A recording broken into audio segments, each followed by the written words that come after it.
Hello बच्चों, welcome to my YouTube channel रस्तु biology by Kamleshwar में आपका एक बार फिर से स्वागत है। आज हम लेके आए हैं डे 2, जिसमें हम नीट क्लासेस बॉटनी का सेकंड पार्ट करने वाले हैं और इसमें हमारा चलने वाला है अलैंगिक जनन। ठीक है, तो समय ना गवाते हुए हम इसको स्टार्ट करते हैं। हमारा आज का टॉपिक है फिजन, जो कि अलैंगिक जनन की क्या है, एक विधि है। इसको हम क्या बोलते हैं बेटा, फिजन बोलते हैं। ठीक है, फिजन यानी विखंडन। तो यहाँ से हमारा पार्ट 2 स्टार्ट होता है। फिजन यानी विखंडन क्या है, यहाँ से आपका एक क्वेश्चन बनता है विखंडन टॉपिक से। ठीक है, कैसा कि अलैंगिक जनन की वह विधि जिसमें जनक कोशिका दो या अधिक टुकड़ों में विभाजित हो जाती है। पहले हम किसकी बात करेंगे, सिंपल सी विखंडन यानी फिजन की। फिजन में क्या होता है, डिवाइडेशन। जैसे मेरे पास मान लो एक कोशिका है, अगर ये अपनी इक्वल पार्ट से इक्वल पार्ट्स में डिवाइड होती है तो इसे हम क्या कहेंगे, इसे हम कहेंगे क्या, फिजन यानी विखंडन। ठीक है, तो हमने इसमें लिखा अलैंगिक जनन की वह विधि जिसमें जनक कोशिका, एक कोशिका जो जीव होते हैं ना, एक कोशिका जीव उसमें पाई जाती है और एक कोशिका जीव में जो कोशिका होती है वो जनक का काम करती है और दो या अधिक भागों में विभाजित हो जाती है, उसे हम क्या कहते हैं, उसे बोलते हैं अपन विखंडन। ठीक है, अब ये विखंडन दो तरह का होता है, 2 टाइप्स होते हैं इसके। एक होता है हमारा बाइनरी फिजन, एक होता है हमारा मल्टीपल फिजन। ठीक है, यानी द्विविखंडन एंड बहुविखंडन। अब द्विविखंडन किसे कहते हैं, बाइनरी फिजन क्या होता है, तो हमने इसमें लिखा अलैंगिक जनन की वह विधि जिसमें एक जनक कोशिका, एक कोशिकीय जीव क्या कहलाएंगे बेटा, एक जनक कहलाएंगे। तो एक जनक कोशिका विभाजित होकर दो समान पुत्री कोशिकाओं का निर्माण करती है, दो समान बराबर दो नई कोशिकाएं बनाती है। ठीक है, उसे हम बोलते हैं पुत्री कोशिका। ठीक है, उदाहरण के लिए अमीबा और पैरामीशियम आदि। याद रखिएगा, जो जनक कोशिका है वो अपने आप को कितने भागों में विभाजित करेगी, 2 भागों में। जो कोशिका अपने आप को बांटती है उसे हम जनक कहते हैं और जिसका विभाजन होता है उसे हम क्या बोलते हैं, उसे हम बोलते हैं पुत्री कोशिका। ठीक है, तो इसके लिए आपको हम क्या कहते हैं बेटा, द्विविखंडन कहते हैं। कैसे मानेंगे, हम कैसे समझेंगे इसको, तो इसके लिए अपन क्या करते हैं, एक डायग्राम ड्रॉ करते हैं। ठीक है, ये डायग्राम ड्रॉ करेंगे हम यहाँ पर अमीबा का। अमीबा कैसा होता है बेटा, एक कोशिकीय जीव होता है। कैसा जीव होता है, एक कोशिकीय जीव। ठीक है, ये अमीबा जब ये पूर्ण विकसित होता है तो ये किसकी भूमिका निभाता है बेटा, जनक की भूमिका निभाता है। किसकी भूमिका निभाता है, जनक की। क्यों, क्योंकि इसमें होगा द्विविखंडन। तो सबसे पहले क्या होता है, द्विविखंडन की क्रिया में सबसे पहले कोशिका का केंद्रक विभाजित होता है। क्या विभाजित होता है, केंद्रक। क्योंकि अनशेप्ड ऐसा कोई शेप नहीं होता, तो सबसे पहले इसका केंद्रक क्या होता है, लंबा होता है। ठीक है, लंबा होने के बाद इसका केंद्रक क्या करता है, फिर 2 भागों में विभाजित होने के लिए बढ़ने को तैयार हो जाता है और इसकी कोशिका वृद्धि होती है, 2 आकार में बढ़ने को तैयार हो जाती है। फिर इसके बाद यहाँ से ये केंद्रक बढ़कर टूटकर विभाजित होकर 2 अलग स्वतंत्र कोशिकाओं का निर्माण करता है। इसका खुद का एक स्वयं का केंद्रक होता है और कोशिका अलग हो जाता है। ऐसे बोलते हैं पर क्या, पुत्री कोशिका या नई कोशिका है। तो ये हमारा कौन सा है, ये हमारा फिजन यानी बाइनरी फिजन यानी द्विविखंडन। ठीक है, जिसमें क्या होता है, जनक कोशिका विभाजित होकर 2 समान पुत्री कोशिकाओं का निर्माण करती है। और सबसे महत्वपूर्ण चीज जो आईएमपी ऑब्जेक्ट्स का बनता है वो क्या है, कि इसमें होने वाला जो विभाजन है वो कौन सा है, समसूत्री विभाजन होता है। कौन सा विभाजन कहलाता है, वो समसूत्री कोशिका विभाजन कहलाता है। इसको क्या बोलते हैं, समसूत्री विभाजन या समसूत्री कोशिका विभाजन। ठीक है, फिर आता है हमारे पास क्या बेटा, मल्टीपल फिजन यानी बहुविखंडन। कौन सी क्रिया है बेटा हमारी, बहुविखंडन की। अब इसमें क्या होता है, बहुविखंडन में बहु का मतलब क्या होता है, बहुत सारी कोशिकाएं। तो ऐसा नहीं है बहुकोशिकीय जीव है, ये भी एक कोशिकीय जीवों में होगा क्योंकि वृद्धि किसकी है, अलैंगिक जनन की। लेकिन इसमें एक कोशिका विभाजित होकर बेटा क्या करेगी, बहुत सारी नई कोशिकाओं में डिवाइड होगी। कैसे प्रोसीजर चलेगा इसका, चलिए अपन देखते हैं। सबसे पहले अपन बात करते हैं कि अलैंगिक जनन की इस विधि में एक जनक कोशिका बहुत सारी पुत्री कोशिकाओं का निर्माण करती है। केवल एक जनक कोशिका होती है जो बहुत सारी कोशिकाओं का क्या करती है बेटा, निर्माण करती है। ठीक है, इसमें सबसे पहले क्या होता है, केंद्रक होता है कोशिका का, उसका निर्माण होता है, कुछ विभाजन होता है केंद्रक का। ठीक है, फिर उसके बाद क्या होता है, कोशिका द्रव्य का विभाजन होता है। पहले केंद्रक बनते हैं बहुत सारे छोटे छोटे न्यूक्लियाई, उसके बाद क्या होता है, कोशिका द्रव्य का विभाजन होता है। ठीक है, कैसे होता है देखिए, इसका एग्जांपल हमने लिया। इसका उदाहरण में क्या था बेटा, हमारा सबसे अच्छा उदाहरण क्या था इसका, प्लाज्मोडियम।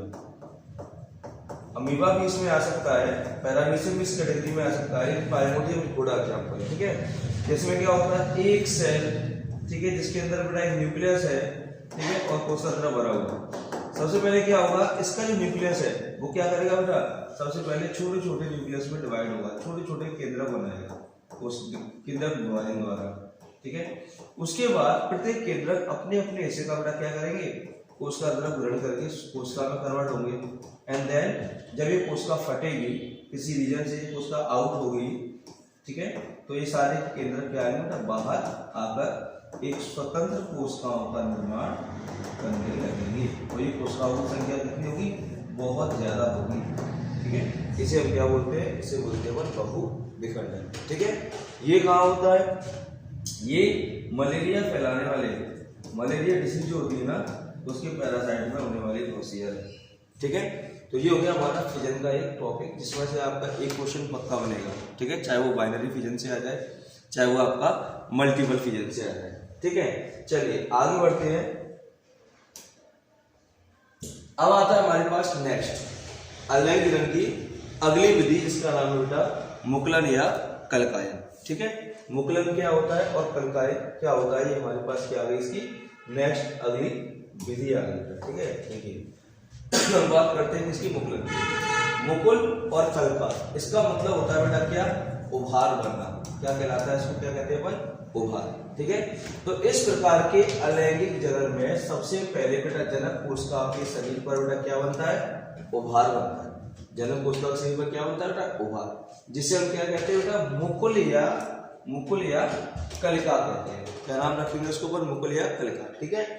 यह उभार जनक से, ये जो उभार है वो जनक कोशिका से बेटा क्या करता है, पोषण प्राप्त करता है और अपने आकार में क्या करता है, वृद्धि करता है, धीरे धीरे बड़ा होता रहता है, लेकिन वो अपने जनक से अलग नहीं होता है। जब ये पूर्ण विकसित हो जाता है, उसके बाद अपनी जनक कोशिका से अलग होकर स्वतंत्र जीवन यापन करता है, उसे बेटा अपन कहते हैं मुकुलन या कलकायन। ये वेरी वेरी इंपॉर्टेंट क्वेश्चन है तुम्हारा, इसमें एक क्वेश्चन बनेगा।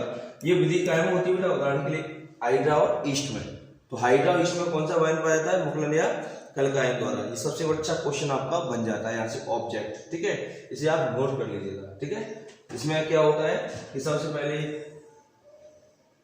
हाइड्रा होता है बेटा, पूर्ण रूप विकसित हाइड्रा होता है, फिर उसके ऊपर क्या बनता है, छोटा सा उभार बनता है, फिर ये उभार विकसित होता चला जाता है, फिर जब ये पूर्ण विकसित हो जाता है तो बिल्कुल अपने जनक के ऐसा हो जाता है, एंड अंत में क्या करता है बेटा, अलग होकर क्या करता है, एक नया हाइड्रा बनाता है, जो कि अपने जनक के ही समान होता है। ये है बेटा आपको क्या, मुकुलन या कलकायन, ठीक है।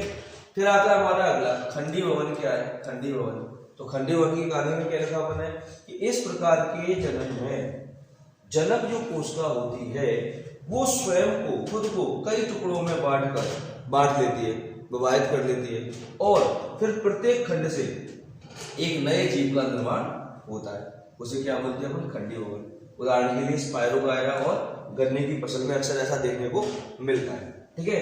अगर हम स्पायरोगायरा की बात करें तो स्पायरोगायरा का डायग्राम कुछ इस तरह का आपने ड्रॉ किया है, ठीक है।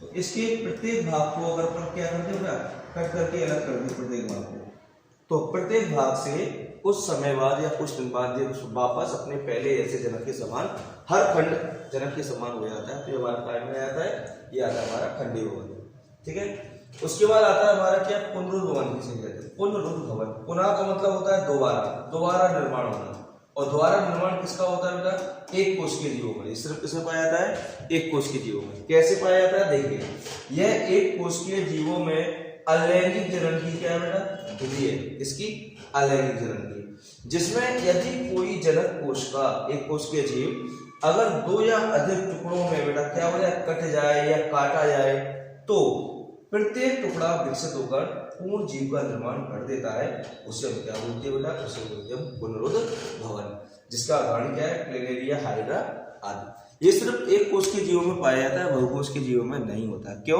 क्योंकि एक कोश के जीवों का शरीर कोश के स्तर का होता है, जिसकी कोशिका वृद्धि करके अपना आकार पुनः प्राप्त कर लेती है, जबकि बहुकोश के जीवों का शरीर अंग स्तर का होता है, जिसमें कोशिकाएं पुनः आकार प्राप्त नहीं कर पाती।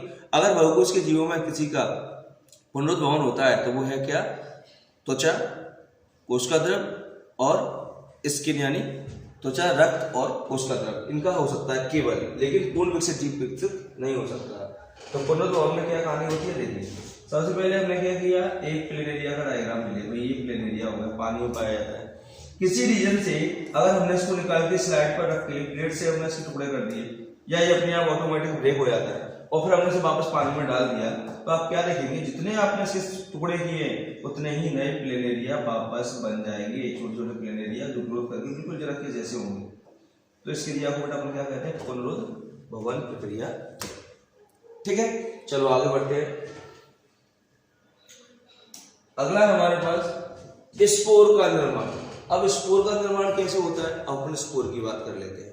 ठीक है, स्पोर यानी बहुत सूक्ष्म कणों के रूप में पाई जाने वाली संरचना जिसके द्वारा एक नया जीव विकसित होता है जो कि जरक कोशिका की तरह काम करती है।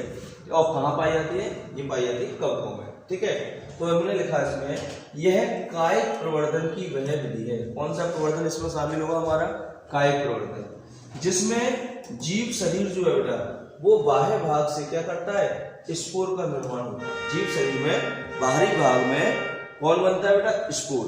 उसके बाद जनक कोशिका में पूर्ण विकसित होने के बाद जब ये कोशिका व्यक्ति के फटने के बाद बाहर आते हैं तो दूरस्थ विस्तारण के साथ नई कोशिका का निर्माण कर लेते हैं। पहले क्या होता है, पहले मान लो किस तरह से क्या बनता है, इसमें कोशिकाएं बनती है इस तरह से, तो इनकी कोशिकाओं के ऊपर क्या पाए जाते हैं, इस प्रकार के स्पोरेंजिया पाए जाते हैं। इसमें क्या बनती है बेटा, जनक कोशिका, यानी क्या बनती है, जनक कोशिका यानी स्पोर बनते हैं।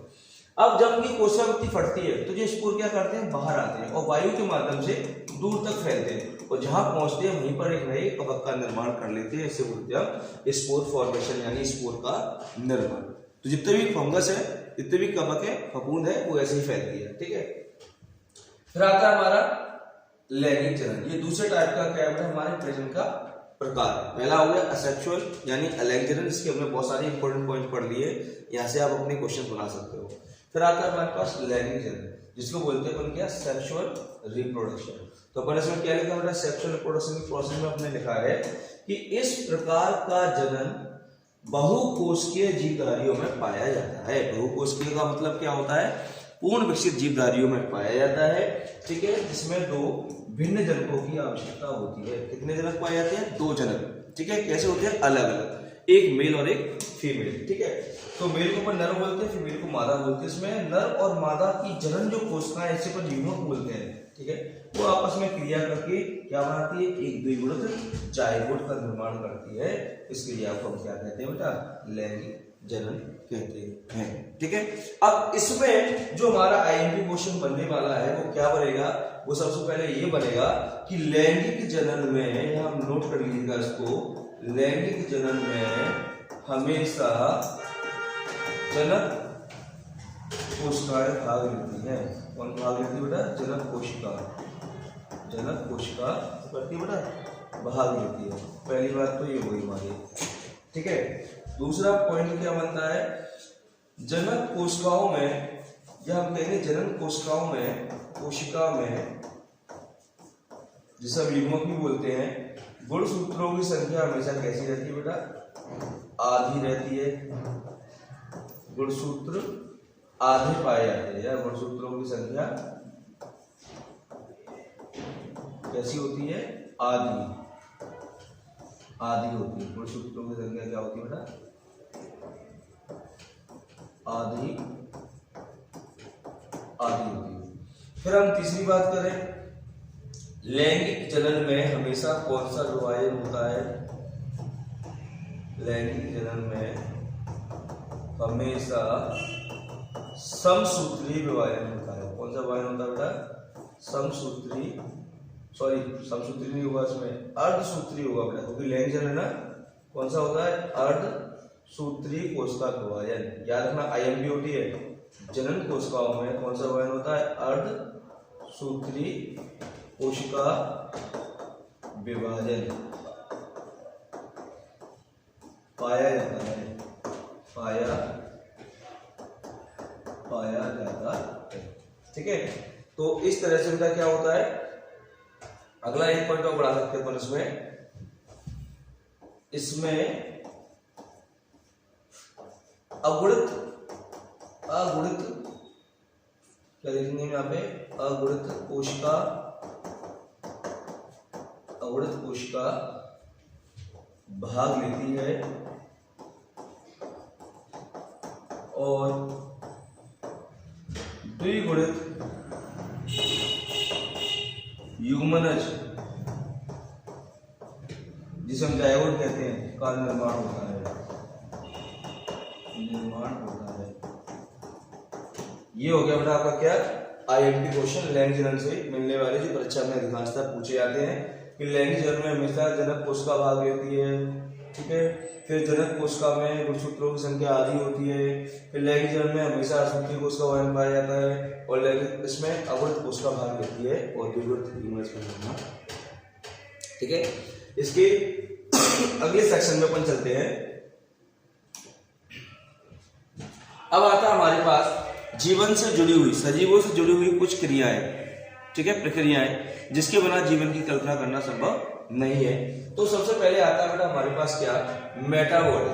किसके बारे में पूछा जा रहा है बेटा हमसे, मेटाबॉलिज्म के बारे में पूछा जाता है। मेटाबॉलिज्म का मतलब होता है उपापचय। उपापचय किसे कहते हैं भाई, उपापचय का दूसरा नाम चयापचय भी होता है, याद रखना। कई जगह चयापचय भी लिखा आपको मिल सकता है। तो पूछ रहे हमसे चयापचय किसे कहते हैं, उपापचय या चयापचय। तो हमने कहा सजीव कोशिका की, सजीव शरीर जो रहता है, सजीवों का जो शरीर है उसकी कोशिका अथवा कोशिकाओं में होने वाली, या तो वो एक कोशिका से बने होंगे तो एक कोशिका कहलाएंगे, और या फिर वो बहुत सारी कोशिकाओं से बने होंगे तो हम कहेंगे कोशिकाओं में, बहुकोशिकीय जीवों में होने वाली समस्त रासायनिक अभिक्रियाओं को, जितने भी रासायनिक क्रियाएं कोशिका के अंदर संपन्न होने वाली हैं उन सभी को बेटा हम क्या कहते हैं, उपापचय यानी चयापचय यानी मेटाबॉलिज्म कहते हैं। तो एक ऑब्जेक्ट बन जाएगा कि समस्त रासायनिक अभिक्रियाएं संपन्न होने की दशा या अवस्था क्या कहलाती है, तो हमारा आंसर क्या बनेगा, उपापचय कहलाती है, ठीक है। अब ये उपापचय के दो क्या होते हैं बेटा, मेन पॉइंट होते हैं, ठीक है, जिससे भी ओटियां बनती है आपकी। पहला पॉइंट होता है उपचयन, जिसको बोलते हैं अपन क्या, एनाबॉलिज्म। क्या कहते हैं इसको अपन, एनाबॉलिज्म। क्या होता है भाई, तो देखो वे क्रियाएं जिनमें भोज्य पदार्थों के जटिल घटकों का संश्लेषण होता है। भाई भोज्य पदार्थ, भोजन ग्रहण किया तो भोजन के जटिल घटक कौन कौन से, कार्बोहाइड्रेट, विटामिन, प्रोटीन, ठीक है, वसा, खनिज, तो इनका क्या होता है बेटा यहाँ पर संश्लेषण होता है, और जिससे शरीर की क्या होती है, वृद्धि होती है और मरम्मत होती है। शरीर की वृद्धि होती है, विकास होता है, और टूटी फूटी कोशिकाओं की क्या होती है, मरम्मत होती है। उसे हम क्या कहते हैं, उपचयन या एनाबॉलिज्म कहते हैं। बात समझिएगा ध्यान से, शरीर की टूटी फूटी कोशिकाओं की मरम्मत और शरीर की वृद्धि के लिए होने वाली क्रिया का नाम क्या है, उपचयन। ये आईएमपी आपका क्या बन जाता है, ऑब्जेक्ट बन जाता है। फिर आता है हमारे पास क्या, नेक्स्ट, जिसको बोलते हैं हम कैटाबॉलिज्म यानी अपचयन। अब इसकी कहानी क्या होती है वो देखिए। भोजन से संश्लेषण हो गया जटिल घटकों का, अब हमें भोजन से वास्तविकता में क्या चाहिए होता है, ऊर्जा। तो अंतिम समय क्या बचा इसका, अंतिम कार्य ऊर्जा उत्पादन। तो वे समस्त क्रियाएं जिसमें रासायनिक पदार्थों के ऑक्सीकरण से, जो आपने संश्लेषण किया है भोजन का अपचयन में, उसके ऑक्सीकरण से क्या होगा बेटा, ऊर्जा का उत्पादन होता है, और जो ऊर्जा निकलेगी, उत्पादन होगा, उसका उपयोग शरीर की वृद्धि में और विकास में इस्तेमाल होता है। उसे हम क्या कहते हैं, उसे हम अपचयन या कैटाबॉलिज्म कहते हैं। याद रखना, कोशिका में होने वाली समस्त रासायनिक क्रियाएं कौन सी हुई आपकी, चयापचय यानी उपचयन। दूसरा, कोशिकाओं में भोज्य पदार्थों के जटिल घटकों का संश्लेषण करने के बाद शरीर की वृद्धि और मरम्मत होगी, उसे क्या कहेंगे हम, उपचयन। और वे समस्त क्रियाएं इसमें रासायनिक पदार्थों के ऑक्सीकरण से अगर ऊर्जा प्राप्त होगी, फिर ऊर्जा का यूटिलाइजेशन किया जाएगा बॉडी में, तो उसे हम क्या कहेंगे बेटा, उसे हम कहेंगे अपचयन कहेंगे, ठीक है। आगे बढ़ते हैं, अगला है हमारा नेक्स्ट कॉन्शियसनेस। ये भी एग्जाम में कई बार पूछा जाता है, धोखे वाला क्वेश्चन आता है इसमें। कॉन्शियसनेस जिसे बोलते हैं अपन चेतना, चेतना को अपन क्या बोलते हैं बेटा, इसको बोलते हैं अपन होश आवास। क्या बोलते हैं इसको, होश आवास बोलते हैं। चेतना को क्या बोलते हैं बेटा अपन, होश आवास, ठीक है। क्या बोलते हैं इसको, होश आवास। अपन कहते हैं ना कोई चीज को हम चेतना आ गई, होश आ गया, ठीक है। तो यहाँ पर क्या है कॉन्शियसनेस का, कॉन्शियसनेस का मतलब कि वे सभी सजीव जो वातावरण में होने वाले समस्त परिवर्तनों का अनुसरण करते हैं। वातावरण में कोई भी परिवर्तन हो रहा हो, ये क्या करते हैं, उसका अनुसरण करते हैं। ये उससे प्रेरित होकर, उससे चेतना लेकर अपना कार्य करते हैं, अपने आप का सामंजस्य बनाए रखते हैं, ठीक है। उसको अपन क्या कहते हैं बेटा, उसे बोलते हैं चेतना यानी कॉन्शियसनेस, तथा उसी के प्रति अनुक्रिया व्यक्त करते हैं। अभी जो परिवर्तन हुआ उसका अनुसरण कर लिया, उसे ग्रहण कर लिया, ठीक है, और उसी के हिसाब से एडजस्ट हो गए, उसे हम क्या कहेंगे बेटा, कॉन्शियसनेस यानी चेतना कहेंगे। वातावरण में होने वाले परिवर्तन कैसे होते हैं, किसके प्रति ये कार्य करते हैं? भौतिक परिवर्तन, जो वातावरण बदलता रहता है, रासायनिक परिवर्तन जिसका प्रभाव शरीर की आंतरिक भागों में पड़ता है, और जैविक सजीवों में होने वाली क्रिया, ये सभी इसके अंदर आते हैं। ठीक है, फिर हमारे पास अगला सेक्शन आता है, वो हमसे पूछ रहे हैं होम्योस्टेसिस किसे कहते हैं। कौन सी बात चलेगी? होम्योस्टेसिस, जिसे हम हिंदी में कहते हैं समस्थापन, माने स्थिति और परिस्थिति के अनुसार अपने को परिवर्तित करने की क्षमता या बदलने की चेष्टा। कैसे? देखो, किसी भी प्राकृतिक तंत्र का वह गुण, हम कहा रहते हैं पर्यावरण में, हम किसका हिस्सा है? प्राकृतिक तंत्र का। तो किसी भी प्राकृतिक तंत्र का क्या पूछ रहा है बेटा हमसे? वह गुण। किसी भी प्राकृतिक तंत्र का क्या पूछा गया हमसे बेटा? वह गुण पूछा गया है। किसी भी प्राकृतिक तंत्र का वह गुण जिसके द्वारा वह, अब वो प्राकृतिक शरीर के अंदर भी हो सकता है, शरीर के बाहर भी हो सकता है।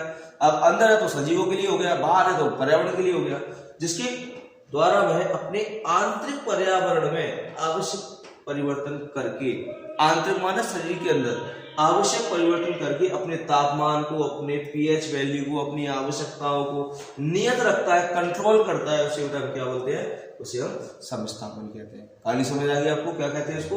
समस्थापन कहते हैं। ठीक है, क्योंकि हम जिस वातावरण में रहते हैं वो सदैव परिवर्तनशील है, और नए वातावरण में जाने के लिए हमें क्या करना पड़ता है? अपने आप को एडजस्ट करना पड़ता है, जिसके लिए हमें क्या करना पड़ता है बेटा? वातावरण में अपने पदार्थों की हानि करनी पड़ती है, और हानि को पूरा करने के लिए वातावरण से बहुत सारी चीजों को हमें वापस ग्रहण भी करना पड़ता है। ठीक है, जैसे फॉर एग्जाम्पल अपन अपना ले लो, मानव का ले लो। किसका एग्जाम्पल ले लो?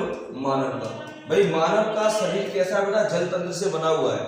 70% वाटर पाया जाता है बॉडी के अंदर, किसके रूप में?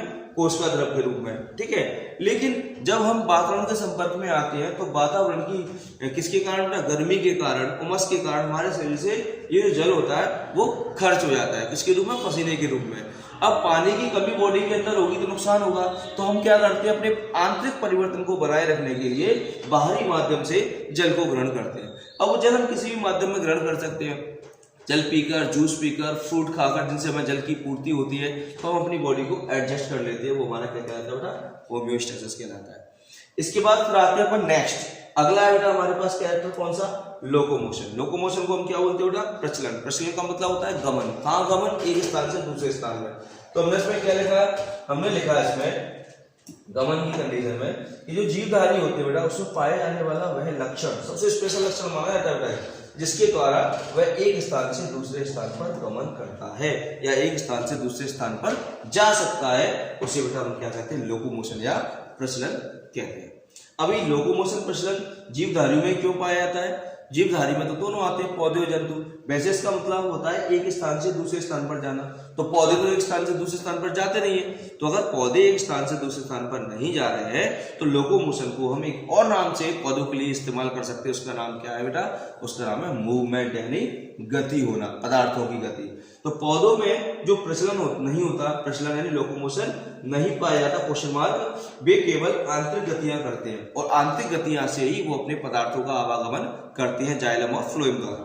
जबकि जंतुओं में प्रचलन पाया जाता है जिससे वे अपनी आवश्यकताओं को पूरा करते हैं, जैसे भोजन की तलाश, जैसे नए स्थान की खोज, जैसे शत्रुओं से बचने के लिए, अपनी सुरक्षा के लिए वो स्थान परिवर्तित करते रहते हैं। तो ये किसमें आता है बेटा? ये आता है हमारा लोकोमोशन में। यहाँ से भी आपका एक हाथ क्वेश्चन बन सकता है। ठीक है, फिर हम आगे बढ़ते हैं। अगला आ गया हमारा क्या? बायोडाइवर्सिटी। ठीक है बेटा, कौन सा सेक्शन आ गया हमारा?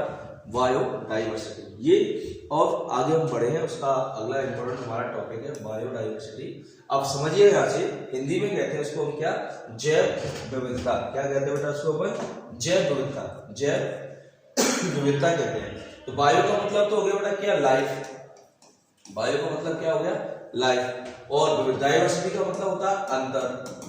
जीवन में क्या है? अंतर, जिसे हम क्या बोलते हैं? जैव विविधता। और अंतर है, पृथ्वी बहुत बड़ी है बेटा, संसार बहुत बड़ा है, इसमें असंख्य जीव जंतु पाए जाते हैं, जिनमें भोजन को लेकर, आकार आकृति की आवश्यकताओं के अनुसार, शरीर की क्षमताओं में, कार्य क्षमता में, रंग रूप में, आकार में, इनमें अंतर पाया जाता है, विविधता पाई जाती है। तो हमने क्या लिखा कि पृथ्वी पर असंख्य जीवधारी पाए जाते हैं, असंख्य, जिसकी अपन कल्पना नहीं कर सकते, तो जीवधारी पृथ्वी पर पाए जाते हैं, जो आकार और आकृति, संरचना आदि में क्या होते हैं? एक दूसरे से भिन्न होते हैं। संरचना, आकार, आकृति में सब अलग अलग है, पेड़ पौधे, जंतु, मनुष्य, अलग अलग कैटेगरी के क्रिएचर। ठीक है, समस्त जीवों में पाए जाने वाले इस अंतर को ही बेटा अपन जैव विविधता कहते हैं। मुख्य चीज क्या है इसकी? अंतर को किसमें? समस्त जीवों में अंतर जो कि भिन्न भिन्न है उसको हम क्या कहते हैं बेटा? उसे जैव विविधता कहते हैं। ठीक है, जीव जिस वातावरण में रहते हैं, अपन लोग जिस वातावरण में रहते हैं वो सदैव कैसा होता है बेटा? परिवर्तनशील होता है, बदलता रहता है। तो हर जलवायु के अनुसार जीव जंतु क्या करते हैं? अपनी आकार आकृति में परिवर्तन लाते हैं। तो वातावरण में होने वाले ये परिवर्तन और उसकी जलवायु, उसकी कार्य क्षमता पर क्या करता है? सीधा प्रभाव पड़ता है। तो वातावरण में अगर ये परिवर्तन होगा तो जीवधारी की जलवायु पर, वातावरण का, ठीक है, और उसकी कार्य क्षमता पर सीधा सीधा प्रभाव पड़ता है। अब इसमें सबसे महत्वपूर्ण पॉइंट जो बनता है वो आता है काय का बेटा? वो आता है इसका ऑब्जेक्ट। सर्वप्रथम जैव विविधता शब्द का प्रयोग किसने किया था? W.G. रॉसन ने 1985 में किया था। उन्होंने बताया था कि जीवों की संरचना आकार आकृति में अंतर पाया जाता है। इसका श्रेय किसको जाता है? W.G. रॉसन को जाता है। ठीक है, ये आपकी क्या बन जाएगी ना? एक IMP ऑब्जेक्ट आपका बन जाएगा। तो आज के लिए काफी है बेटा आपका टॉपिक। कल मिलेंगे एक नए टॉपिक के साथ जिसमें हम पढ़ेंगे क्लासिफिकेशन। तब तक के लिए थैंक यू सो मच।